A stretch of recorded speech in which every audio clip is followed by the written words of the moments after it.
week before the wedding, my fiancé, Luke Graham, announced that he needed to marry his first love, Mandy Lynch, before marrying me. It's because her mother passed away, he explained, and her dying wish was to see Mandy married to a good man. I'm just fulfilling an elder's final request. Don't overthink it. But the company had already planned to launch the True Love jewelry line on the day of our grand wedding. Impatiently, he dismissed my concerns. It's just a few million. Does that compare to Mandy's love for her mother? If you're so eager to make those millions, go find someone else to marry. Hearing his cold and heartless words, I understood everything. Without another word, I turned and dialed my family. Brother, help me find a new groom. After one, my brother asked in disbelief, "You're calling off the engagement?" I smiled bitterly and replied, "No, he's marrying someone else." I fought tooth and nail to win my parents' approval to be with Luke Graham, even scheduling the launch of the True Love jewelry line on the wedding day. However, it was all for nothing. My brother froze for a long time before saying, "Then it has to be Ethan Shaw. His family has been urging him to get married and he's been looking for a partner." I frowned. Ethan was my nemesis. On my engagement day, he cursed that my marriage dreams would shatter. The words came true. With time pressing on, I could only respond, "Fine, ask him about it. If he's not interested, I'll figure something else out." My brother blurted out, "There's no need to ask. He'll definitely agree." What? Before I could question him further, a group of people surrounded me. "You must be Luke's fiancé. You're so beautiful. You're waiting for Luke to get off work, right? He'll be down soon. You two are such a perfect couple." Gripping the steering wheel, I lowered my eyes to hide the self-mockery in them.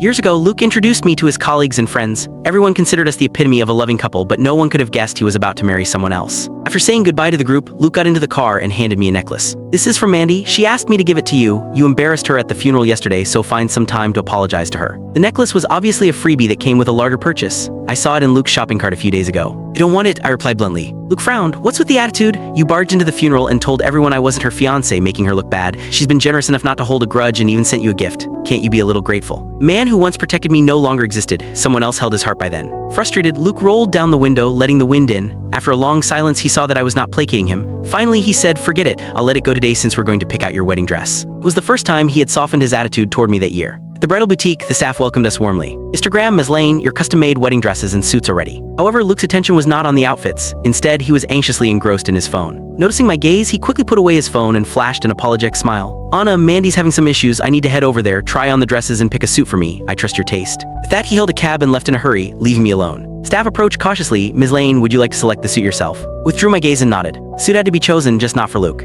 For all, the groom had changed. Back home, I thought Luke would stay out all night, but he appeared before dinner. He was carrying a food bag when he got back. "I went all over town to get this for you. They're meatballs from Highbury." I looked at the meatballs. There were 3 fewer than usual and one had a bite mark on it. Half an hour ago, I saw Mandy Lynch's social media post. Picture was of the same meal now in front of me. My hubby went out late just to get me supper. Thank you, love. Sit down the food as I suddenly lost my appetite. "I don't want it, throw it away." Luke's face darkened, but he held back his temper and sat beside me while complaining. "You have no idea how pitiful Mandy was today. My parents went to her house to berate her for not having enough money. She was so upset that she cried. Mandy just returned from abroad, so she doesn't have much money. I was thinking that we could use some of your money to help her out."